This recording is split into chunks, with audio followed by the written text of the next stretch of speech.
Setelah kehancuran bertubi-tubi, mereka melakukan berbagai cara untuk bisa kembali bangkit lagi dan merancang kekuatan untuk bersaing melawan gelombang permusuhan setelah babak belur dihajar oleh kaisar-kaisar sebelumnya antara abad 721 sebelum Masehi hingga 636 Masehi.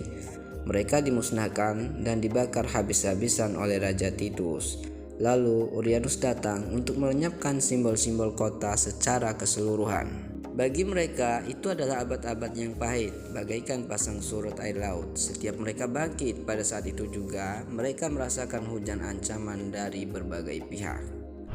Dan saya mengakui, mereka tangguh, mereka militan, dan mereka mampu survive dari himpitan musuh-musuhnya. Dan kini, mereka kembali bangkit dengan gerakan Zionisme setelah abad kehancurannya.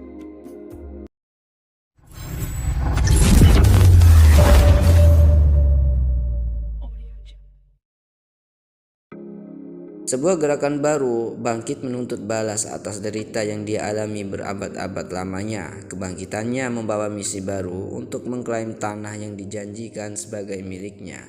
Zionisme, sebuah gerakan nasionalis Yahudi internasional dengan tujuan mendirikan sebuah negara Yahudi di atas tanah Palestina.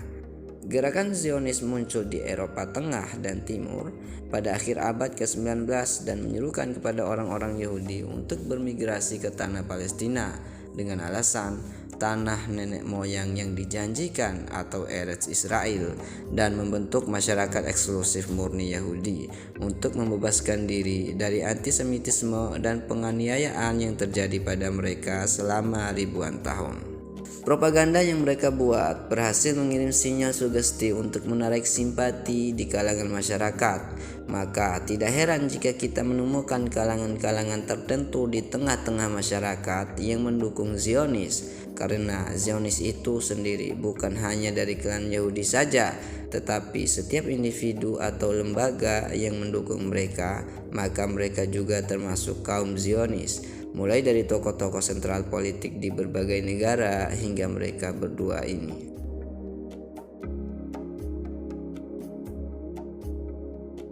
Penghancuran kaum Yahudi masa itu didasari oleh sentimen politik yang begitu kuat dan ekspansi wilayah kekuasaan oleh raja-raja yang terjadi besar-besaran dengan sistem feodal yang begitu kental. Mereka yang kuatlah yang berkuasa. Tidak ada aturan baku yang ditaati sebab semua penguasa mempunyai hak yang sama dalam menguasai suatu wilayah untuk menunjukkan eksistensinya di mata penguasa lain. Tidak ada alasan bagi wilayah yang memiliki keunggulan secara geografis untuk tidak dijajah. Sebagaimana Indonesia menjadi incaran berbagai bangsa-bangsa, kesuburan tanah Palestina dan kondisi iklimnya yang stabil, serta letaknya yang strategis mendorong banyak orang untuk bisa tinggal di sana sejak dahulu. Sebelum kemunculan Bani Israel, Palestina adalah wilayah yang dikuasai oleh 7 bangsa yang berbeda-beda seperti Hittites, Girgasi, Amori, Kan'an, Feris, Hewi, dan Yebus. Beberapa kota yang mereka dirikan seperti Gaza, Askelon, Ekron, dan Krat. Di sekitar kawasan itu juga tinggal beberapa bangsa lain seperti Edom, Moab, Amon, dan Amalikah. Seluruh bangsa yang mendiami tanah Kan'an itu berjumlah 12.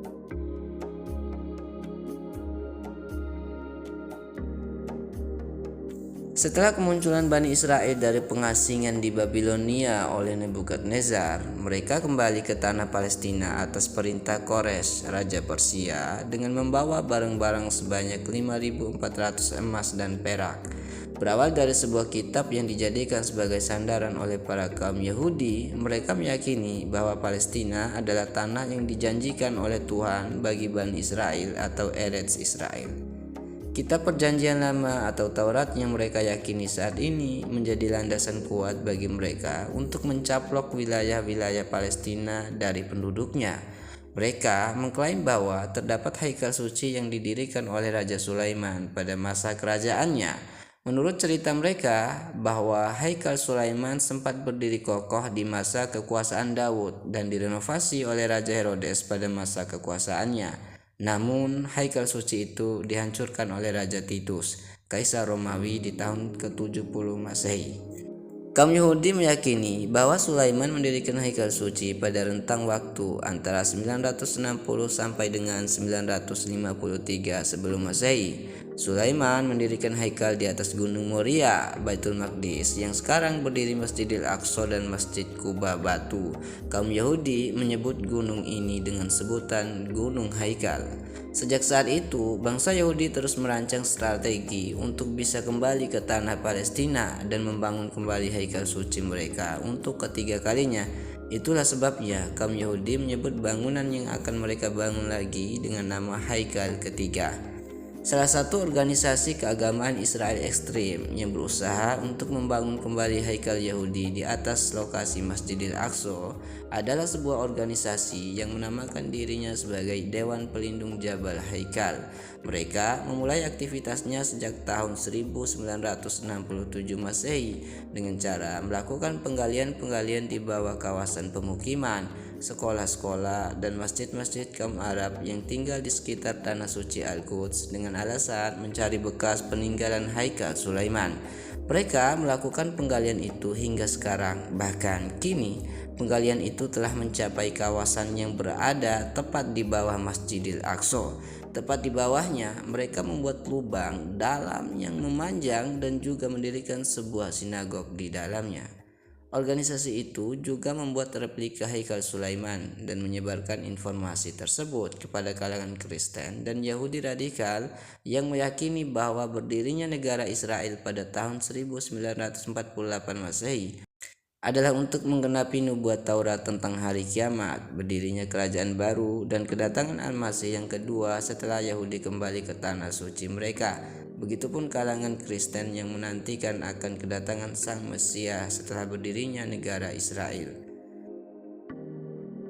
Di Amerika Serikat sendiri, terdapat jutaan orang dari kalangan eks-pemimpin dan menteri yang meyakini doktrin ini. Mereka lah yang menjadi penyokong paling fanatik dari segi politik dan pendanaan bagi gerakan organisasi Yahudi. Salah satu tokoh penting dalam organisasi ini ialah jutawan Kristen Amerika bernama Terry Rosenhofer, mendirikan sekolah Talmud di dekat dinding ratapan untuk mendidik 200 siswa tentang ibadah pengorbanan, ritual khusus untuk mempercepat realisasi pendirian Haikal Yahudi. Sekolah itu diberi nama Lembaga Pendidikan Jabal Haikal atau Yeshivat Habayit. Sumber opini yang menggiring bangsa Yahudi pada kesesatan adalah kitab Taurat yang menjadi pedoman mereka saat ini. Menurut Edmond Jacob, ada kemungkinan bahwa yang diriwayatkan perjanjian lama dari Musa dan nenek moyang terdahulu tidak sejalan dan hanya bersifat mendekati berbagai kejadian dalam catatan sejarah. Akan tetapi, para periwayatnya mengetahui bagaimana cara memberikan imbuhan dan tambahan ilusif, sehingga mereka berhasil menghubungkan berbagai kejadian yang sangat beragam. Para rohaniawan Yahudi menyatakan bahwa Allah memanggil Musa untuk memulai pencatatan 5 asfar yang pertama pada tahun 1512 sebelum Masehi. Sementara itu, Taurat yang sekarang beredar di tengah-tengah kita bukanlah kitab yang ditulis Nabi Musa alaihissalam dan bukan juga diturunkan dari langit dalam keadaan tertulis. Kitab-kitab itu ditulis para pendeta, rohaniawan, dan juru tulis ribuan tahun yang lalu. Inilah fakta yang bisa kita dapatkan dari berbagai cerita, syair, kidung, filsafat, dan tasyrik mengenai asfar Musa, para nabi, dan hikmah perjanjian lama secara utuh. Di dalamnya terkandung berbagai cerita khurafat dan kisah-kisah sesat ditambah bahasan tentang zat ilahi dan kritikannya terhadap para nabi. Taurat Musa yang asli sudah hilang dari bangsa Yahudi beberapa abad silam. Boleh jadi teks Taurat yang ditulis Ezra atau Uzair berbeda dengan wahyu yang diturunkan kepada Musa. Antara Musa dan Ezra terdapat jarak sekitar 1000 tahun. Menurut sejarawan, sepeninggal Musa, orang-orang Ibrani sama sekali tidak menghafalnya. Mereka kehilangan Musa dan kitabnya. Generasi demi generasi berdatangan dan tidak seorang pun mengingat Musa, mengenalnya, bahkan tidak mengetahui makamnya.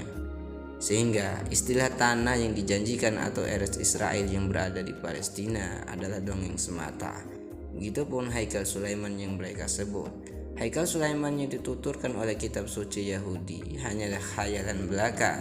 Tidak pernah ada sejarah yang menceritakan Haikal Sulaiman kecuali kitab Taurat karangan pendeta Yahudi itu sendiri. Yang dilakukan Sulaiman adalah membangun masjid sebagai rumah yang sekarang disebut sebagai Masjidil Aqsa, sebagaimana pertanyaan Abu Dzar kepada Rasulullah SAW, dan beliau menjawab, masjid pertama yang dibangun di bumi ialah Masjidil Haram, lalu Masjidil Aqsa, dengan jarak 40 tahun antara keduanya. Rawahu Bukhari dan Muslim. Secara eksplisit, Yahudi merupakan agama monoteistik yang kuat sebagaimana Islam. Akan tetapi, kita dapat melihat berbagai praktek paganisme yang bersifat panteistis yang berkaitan erat dengan bangsa Yahudi. Terlihat jelas dalam lapisan struktur geologi Yahudi yang memproyeksikan makna kesucian pada tanah sebagaimana cerminan inkarnasi Tuhan padanya. Di dalam Talmud disebutkan, Tuhan yang Maha Esa lagi kudus, yang namanya suci, telah mengukur seluruh negeri dengan menggunakan ukurannya, dan dia tidak menemukan satu negeri pun yang tepat untuk mempersilahkan sekelompok orang Israel kecuali tanah Israel. Tanah Palestina adalah tanah yang mereka dambakan untuk kembali beribadah, menyucikan jiwa mereka dari kotoran dosa. Faktanya, mereka tidak akan menerapkan secara utuh ajaran Taurat kecuali di tanah suci yang mereka klaim. Sebagaimana pernyataan Ben Gurion bahwa tinggal di tanah ini sudah dianggap sebagai iman, sebab orang yang hidup di tanah Israel bisa dianggap sebagai orang beriman, sedangkan orang yang tinggal di luar tanah Israel dianggap sebagai orang yang tidak beriman. Bahkan gagasan tentang tanah ini melampaui gagasan tentang pahala dan sanksi moral sebagaimana yang berlaku di dalam aturan inkarnasi. Disebutkan juga bahwa orang-orang yang berjalan di tanah Eretz akan hidup selama-lamanya, dan mereka yang hidup di Eretz Israel akan bersih dari dosa. Bahkan ucapan mereka yang tinggal di Eretz Israel dianggap sebagai Taurat. Jika bangsa Yahudi sebagai umat para rabi, maka tanah tersebut berkedudukan sebagai penentu geografi. Menurut gambaran panteis kuno atau Zionisme, sejarah Yahudi tidak lain hanyalah ungkapan mengenai berbagai keterkaitan dengan tanah yang dijanjikan. Keterkaitannya menghimpun antara sejarah hidup dan geografi yang permanen, sehingga keberadaan Yahudi di luar Palestina tidak dianggap sampai ia kembali ke tanah tersebut sebagai tempat yang memiliki ikatan dengan zaman dan keutamaannya. Sementara itu, masalah krusial yang dihadapi para pemuka dan bangsa Yahudi adalah status kepemilikan tanah tersebut. Sepanjang sejarah, sejak awal sejarahnya sampai tahun 1000 sebelum Masehi, tanah tersebut ditinggali oleh bangsa Kan'an dan orang-orang Palestina. Setelah itu didiami oleh bangsa Yahudi beberapa ratus tahun, disusul kemudian oleh beberapa bangsa lain hingga akhirnya bangsa Yahudi tersingkir pada tahun 70 Masehi. Dari sinilah pemikiran bangsa Yahudi muncul untuk memecahkan masalah. Taurat menyebutkan mulanya Tuhan menciptakan langit dan bumi. Lantas Rabbi Rossi mengomentari dengan menulis, Tuhan memberitahu sekumpulan orang Israel dan dunia secara keseluruhan, sesungguhnya Dialah pencipta. Oleh karena itu, Dia sebagai pemilik atas apa yang Dia ciptakan, maka Ia pun bebas untuk memberikan kepada siapa yang Ia kehendaki. Jika ada orang yang berkata kepada bangsa Yahudi, kalian adalah perampok karena kalian telah menjajah tanah Israel, kalian telah merampasnya dari penduduknya, maka bangsa Yahudi berhak menjawab dengan mengatakan, sesungguhnya tanah ini seperti halnya dunia milik Tuhan, dan Dia telah memberikannya kepada kami. Begitulah doktrin para rohaniawan Yahudi kepada kaumnya. Mereka tidak akan mengklaim tanah Palestina berdasarkan fakta sejarah. Akan tetapi, mereka akan mengatakan, terlepas dari sejarah, tanah ini adalah tanah yang dijanjikan Tuhan untuk kaum Yahudi.